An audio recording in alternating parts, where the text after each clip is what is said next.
Itago niyo po ako sa pangalang Otep. Isa po akong curious noon na naghahanap po ng mga kasagutan sa aking nararamdaman. May girlfriend ako pero attracted ako sa kapwa ko lalaki.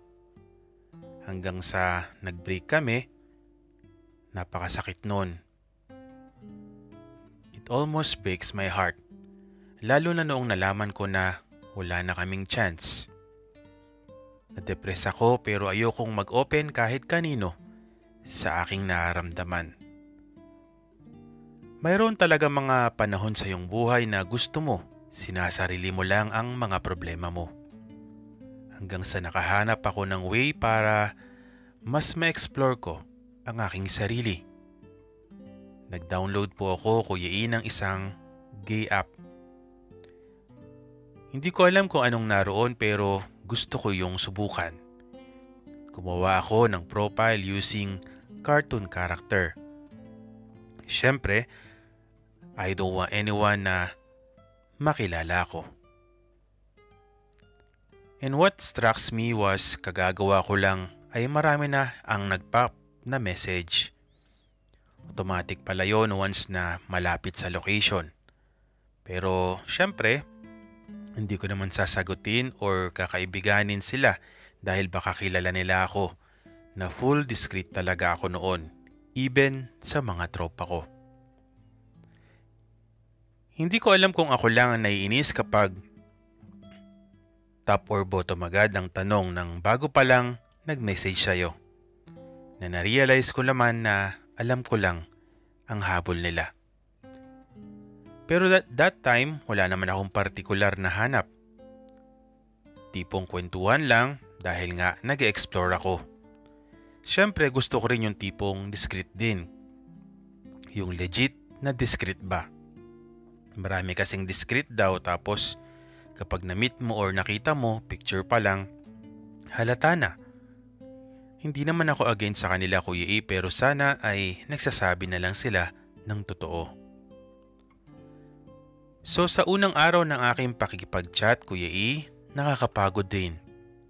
Hi, hello, ASL, position, pare-pareho ng tanong. At ang mahirap nga nun, hindi naman kasi ako nagsesend ng picture ko. Bibihira lang din yung magtitiwala na mag-send ng kanilang mga picture.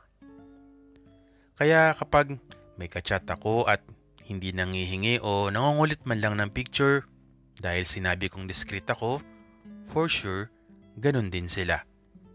Yun ang kadalasang discreet. Totoo lang nakakapagod talaga makipagkilala, Kuya E.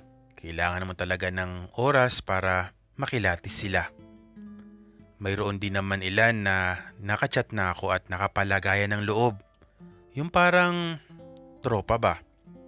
Isa na nga dito ang itago natin sa pangalang Ariel. Katulad ko, sinabi noon ni Ariel na siya pa lang ay nag-i-start pa lang din as curious. Hindi siya nanghingi ng aking picture or nag-i-insist man lamang ng video call. Kagagraduate lang daw niya sa kolehiyo pero hindi pa siya nakapag-board exam ng kursong kinuha niya. At nagtatrabaho siya bilang isang call center agent. Kauuwi lang niya ng bahay nang nagka-chat kami ng madaling araw. At mabilis ang aming pagkakasundo ni Ariel. Yun nga lang, tulad ng mga narinig ko sa inyong mga letter senders, parang magkaiba ang mundo nyo dahil panggabi siya, so tulog sa umaga. Pero sa ganong kalagayan namin, Kuya E, naging maayos naman kaming dalawa. Consistent chatting, texting, calling. Parang nagkaroon ako ng tropa, nagkaroon ng kapatid. Napagsasabihan ng mga problema at mga kwentong basta ba na pag-uusapan lang.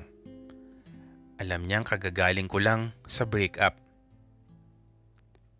Nakaka-excite araw-araw, Kuya E, na nag-uusap kayo as well as lalo nga ako naku-curious sa boses niya na naastigan ako ano kaya ang itsura niya. There are times na kapag tinatawagan ko siya ay may laban siya ng basketball so Doon talaga nagsimula ang aking curiosity. Ganun ang gusto ko, yung makakabanding ko rin sa basketball. Pero hindi ko rin akalain na on that span of time, hindi pa kami nagkikita, kahit sa video chat man lang ay may namumuong puwang sa aking puso para kay Ariel. Hinahanap-hanap ko Kuya E yung tawag niya at yung text niya. Even nag-aalala kapag hindi siya nakakapag-message. Ayoko sanang ipahalata yun Kuya E na may nararamdaman ako sa kanya dahil ayokong isipin niya na relasyon ang hahanap ko dahil wala naman kami ganoon na napag-uusapan. Hanggang sa napagpasyahan naming magkita na nga Kuya E sa isang tagong lugar. Nagulat ako dahil mas matangkad pa siya sa akin. Nakasalamin pero bagay na bagay sa kanya. Yung build ng katawan niya, medium build. Kahit sa tagong lugar kami nakita, banding lang talaga. Yung tipong suntukin niya ako at ganon din siya sa akin. Malaman si Ariel at gusto ko talaga siyang yakapin or halikan man lang. But hindi ako gumagawa ng move. Alam ko it happens sa mga madaldal sa chat pero in person ay nagkakahiyaan naman. Ganun kami ni Ariel. Kumain kami at sa wakas ay kahit paano naging madaldal na. He keeps on holding my hands, parang minamasahe ba niya habang nagsasalita ako. Hanggang sa yumakap ako sa kanya Kuya E. At siya, dahan-dahan, tumingin sa aking mata at hinalikan ako.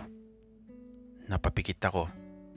At yun ang first time ko to kiss a man, pero dinama ko. Matagal yun at hindi init ang nararamdaman ko. Dinama ko ang halik niya.